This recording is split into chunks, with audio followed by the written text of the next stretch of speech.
మీదంతా కోతల సర్కార్. 15,000 రైతు బంధు అన్నారు, ఇప్పుడు 6,000 ఇస్తున్నారు. 9,000 కోత పెట్టిరు. 4,000 పింఛన్ ఇస్తామన్నారు, ఇచ్చే 2,000 కూడా 2 నెలలు కోత పెట్టిరు. బతుకమ్మ చీరలు కోత పెట్టిర్రు. కేసీఆర్ కిట్టు కోత పెట్టిండ్రు. వానకాలం రైతు బంధు కోత పెట్టిండ్రు. అన్ని కోతలేమి. గొర్రెపిల్లలు ఇవ్వకుండా 2వ విడత గొర్రెపిల్లలకు కోత పెట్టిర్రు. మత్స్యకారులకు గంగపుత్రులకు చేప పిల్లలు ఇవ్వకుండా కోత పెట్టిండ్రు. మీదంతా కోతలే. ఎన్నికల ముందు ఆ కోతలు, ఎన్నికలైనాక ఈ కోతలు. దయచేసి కందులు గాని సన్ఫ్లవర్ గాని గ్రౌండ్ నట్ పండించిన రైతులకు కోతలు లేకుండా, షరతులు లేకుండా రైతు పండిన కాడికి, పంట పండించిన కాడికి మద్దతు ధరకు పంటను కొనుగోలు చేయాలని చెప్పి డిమాండ్ చేస్తున్నాం. సన్ఫ్లవర్ కూడా వెంటనే కొనుగోలు కేంద్రాలు స్టార్ట్ చేయాలని కూడా డిమాండ్ చేస్తున్నాం. ఇక రైతు బంధు ఊరిచ్చుడు ఎక్కువ. దసరాకేస్తామన్నారు, కొత్త సంవత్సరం అన్నారు, 26 జనవరి అన్నారు. ఇప్పటికి వేసింది ఎకరం అన్నారు. ఆ ఎకరానికి కూడా వాళ్ళే 15,000 అంటది, 6,000 అయ్యబడుతుంది. 9,000 అయితే ఎగబెట్టారు. వానకాలం అయితే సప్పుడే లేదు. ఆ ఇచ్చే 6,000 అనే చక్కగేసిండ్రా. నిన్న సిరిసిల్లకేలో ఒక రైతు కనకవ్వ,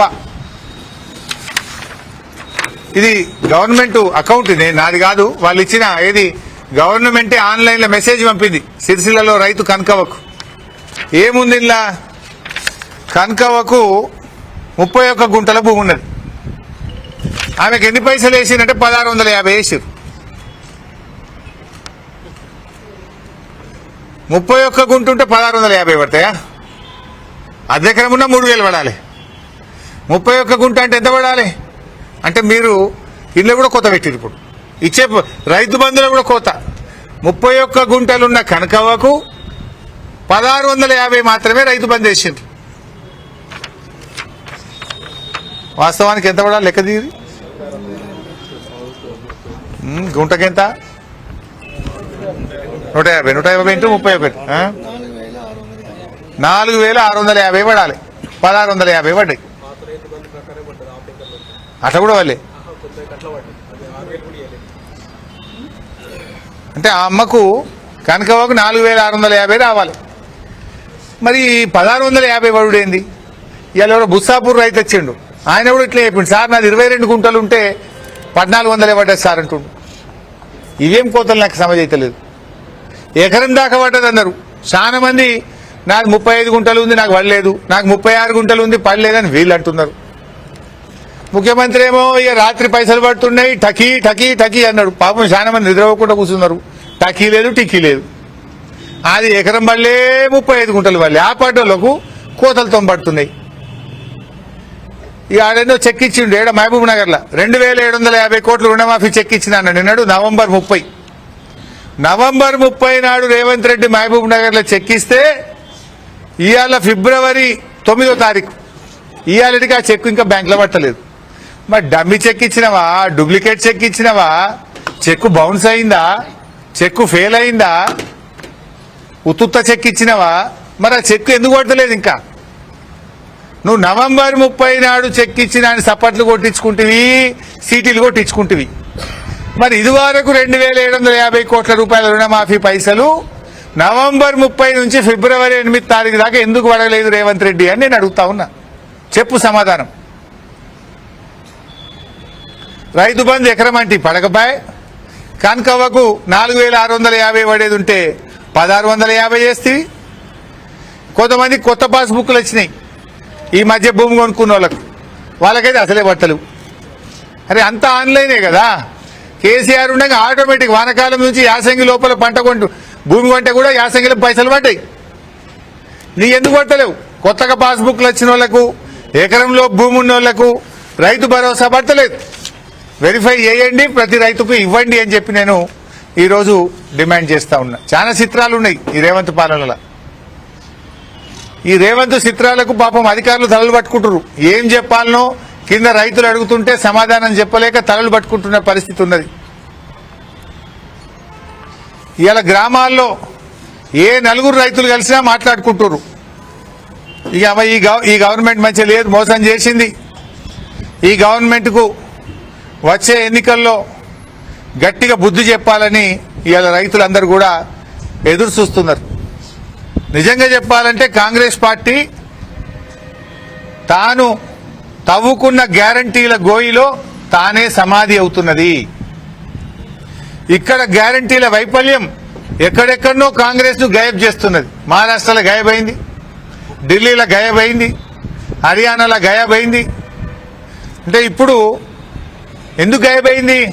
ఇక్కడ హామీలు అమలు చేయలేదు కనుక, ఇక్కడ ప్రజల్ని మోసం చేసింది కనుక.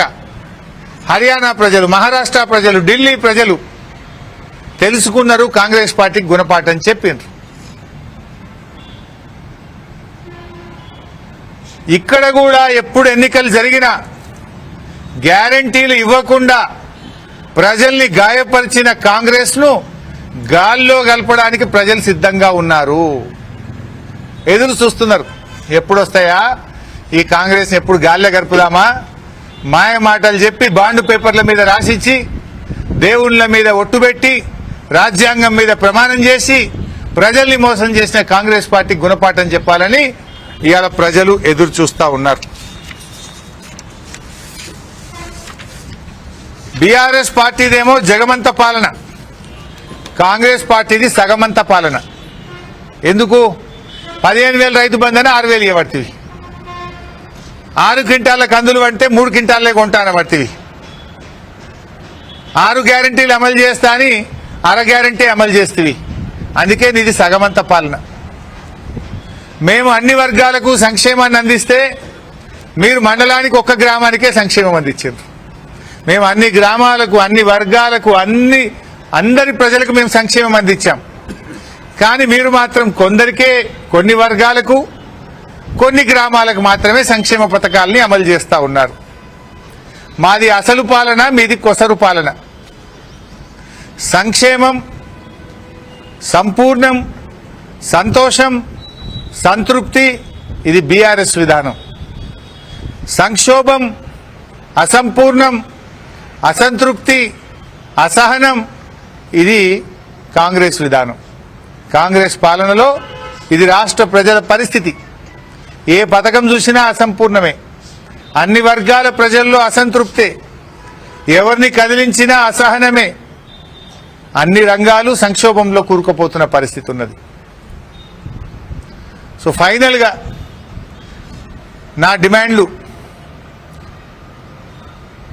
సన్నవడ్లు అమ్మిన రైతులకు వెంటనే ప్రభుత్వం బోనస్ డబ్బులు విడుదల చేయాలి. షరతులు, కోతలు లేకుండా పూర్తి స్థాయి కందులు కొనుగోలు చేయాలి. ఆన్లైన్లో వ్యవసాయ శాఖ నమోదు చేసుకోకపోవడం వల్ల మిస్సింగ్ రైతులకు కూడా కందులు కొనుగోలు చేయడానికి అనుమతి ఇవ్వాలి. సన్ఫ్లవర్ కొనుగోలు కేంద్రాలను వెంటనే ప్రారంభించాలి. రైతు భరోసా డబ్బులను తక్షణమే ఎకరానికి 15,000 కాడికి రైతులకు విడుదల చేయాలి.